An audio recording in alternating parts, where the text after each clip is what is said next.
صدر Donald Trump نے افغان طالبان سے امن مذاکرات ختم کرنے کا اعلان کر دیا ہے۔ کیمپ ڈیوڈ میں طالبان رہنماؤں سے خفیہ ملاقات بھی منسوخ کر دی۔ امریکی صدر نے کہا ہے کہ مذاکرات کے اہم مرحلے پر کابل پر حملہ کیا گیا۔ اگر طالبان فائر بندی پر متفق نہیں ہو سکتے تو انہیں مذاکرات کا حق بھی نہیں۔ طالبان وفد نے آج ملاقات کے لیے امریکہ پہنچنا تھا۔ صدر ٹرمپ نے افغان طالبان سے امن مذاکرات منسوخ کرنے کا اعلان کرتے ہوئے یہ خفیہ میٹنگز بھی کینسل کر دیں۔ امریکی صدر نے کہا ہے کہ مذاکرات کے اہم مرحلے پر کابل میں 11 افراد کے ساتھ امریکی فوجی بھی مارا گیا۔ افغان طالبان نے کابل حملے کی ذمہ داری قبول کی۔ ٹرمپ نے مزید کہا کہ افغان طالبان کتنی دہائیوں تک جنگ لڑنا چاہتے ہیں۔ اگر طالبان فائر بندی پر متفق نہیں تو انہیں مذاکرات کا حق بھی نہیں۔ انہوں نے یہ بھی کہا کہ یہ کیسے لوگ ہیں جو اپنی سودے بازی کی پوزیشن ویلیو کو مضبوط کرنے کے لیے لوگوں کو قتل کرتے ہیں۔ صدر ٹرمپ کے اس بیان پر میں اتنا کہوں گی کہ امریکہ جو کئی دہائیوں سے کئی بے قصور ملکوں پر حملے کر کے ایسے ہی سودے کرتے آیا ہے، طالبان نے تو پہلی بار اسی کے ساتھ ایسا سودا اسی کی زبان میں کیا تو ان کی کیسے چیخیں نکل گئیں۔ کچھ عرصے پہلے خود امریکہ نے بلوچستان میں ملا منصور کو شہید کر کے ایسا ہی ایک سودا کیا تھا۔ کیا وہ بھول گیا؟ طالبان تو سیدھے سادے اور بھولے ہیں، انہیں کیا پتا کہ کیسے سودا کیا جاتا ہے۔ وہ سمجھتے ہیں کہ امریکہ ایسے سودا کرتا ہے تو کیا پتا سودا کرنے کا یہی درست طریقہ ہو۔ چلو ہم بھی ایسے ہی کر لیتے ہیں۔ شاید امریکہ اسی سے خوش ہو کر مذاکرات پر سائن کرنے کی حامی بھر لے۔ افغان عوام کا کیا قصور ہے کہ ہر دن ان کے لیے قیامت کا دن ہوتا ہے۔ افغانیوں نے قربانی بہت دے لی، اب امریکہ کو افغانستان سے جانا ہوگا۔ اب کیسے جانا ہے یہ امریکہ پر منحصر ہے کہ عزت سے نکلنا ہے یا مار کھا کر۔ ایک افغانی بچہ جو غازی عثمان خان ہائی اسکول کا طالب علم ہے کہتا ہے کہ ہمارا اسکول طالبان اور سیکیورٹی فورسز کے درمیان اکثر اوقات میدان جنگ بنا رہتا ہے۔ ہر روز پولیس کی ایک بختر بند گاڑی اسکول کے گراؤنڈ میں مورچہ زن ہونے کے بعد یہاں کلاسز کا آغاز ہوتا ہے۔ تقریباً تمام کلاس رومز پر ہر طرف سے چھوٹے بڑے گولیوں کے نشانات واضح نظر آ رہے ہیں۔ اسکول کے پرنسپل محمد ایوب وصافی کے مطابق ان کا اسکول طالبان اور افغان سیکیورٹی فورسز کے مورچوں کے درمیان واقع ہے۔ ان کا کہنا تھا کہ اب تک ان کے اسکول کے 50 سے زائد طالب علم اور 10 سے زیادہ اساتذہ طالبان اور حکومتی فورسز کے درمیان فائرنگ کے نتیجے میں زخمی ہوئے ہیں۔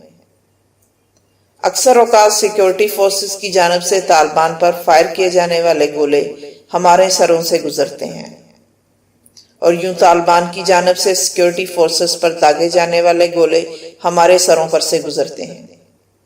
کابل کے شہر 9 کے ایک دکاندار خلیل الرحمان نے کہا کہ وہ اور ان کے بچے امن معاہدے کے لیے خوش ہیں کیونکہ معاہدے کے بعد روزانہ کی بنیاد پر ہونے والے خودکش حملے بند ہو جائیں گے۔ میں اور میرے سارے بچے روز ٹی وی کے سامنے اس امید کے ساتھ بیٹھ جاتے ہیں کہ آج کوئی امن کی خبر آئے گی، لیکن ان خبروں میں ہمیں کسی اور خودکش حملے کا بتایا جاتا ہے اور کئی اور بے گناہ افغانوں کی ہلاکت کا بتایا جاتا ہے۔ خدا جانے ان کو کون مار رہا ہے۔ بین الافغان مذاکرات کی کامیابی کے بعد ہی افغانستان میں امن آ سکتا ہے اور 4 اشروں سے جنگ کے دلدل میں پھنسے افغان عوام اس کے بعد ہی سکھ کا سانس لے سکیں گے۔ طالبان کہتے ہیں کہ جب تک افغانستان سے قبضہ ختم نہیں ہوتا امن نہیں آ سکتا۔ 18 سال ہم نے اسی لیے قربانی دی ہے کہ افغانستان سے امریکہ اور بین الاقوامی افواج کا قبضہ ختم ہو۔ اب اس پر کسی کے ساتھ بھی کوئی ڈیل نہیں کر سکتے۔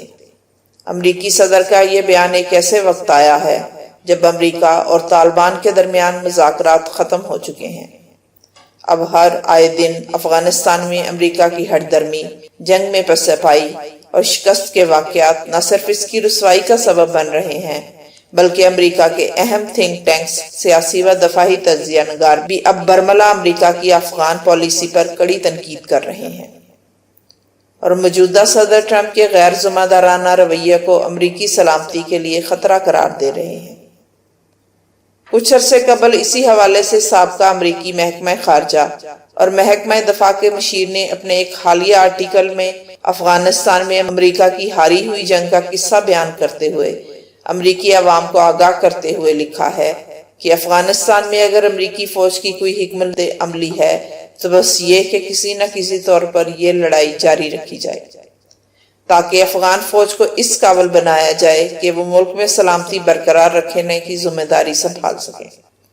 افغان فوج جیتنے کی پوزیشن میں تو خیر آ ہی نہیں سکتی۔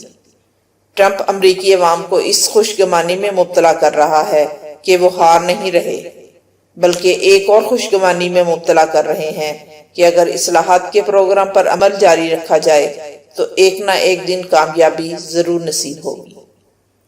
تجربے کے مقابلے میں اسے امید کی فتح قرار دیا جا سکتا ہے۔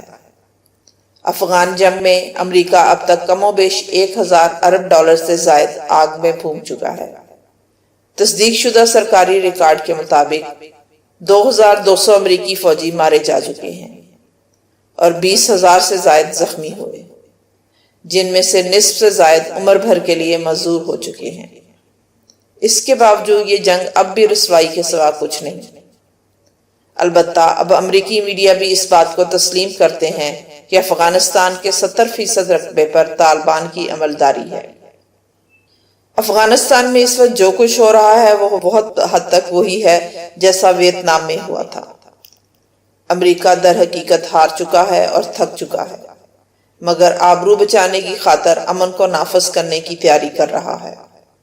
افغان فوج کا کمزور ہونا ایک حقیقت ہے، یہ محض عسکری معاملہ نہیں، مجموعی طور پر سیاسی سیٹ اپ ہی نااہل اور بدعنوان ہے۔ ایسے میں ملک کسی طور پہ بھی آگے نہیں بڑھ سکتا۔ حقیقت یہ ہے کہ سیاسی سیٹ اپ اپنی نااہلی چھپانے کے لیے کوئی بھی بہانہ گھڑ رہا ہے اور معاملات کو مزید خرابی کی طرف دھکیل رہا ہے۔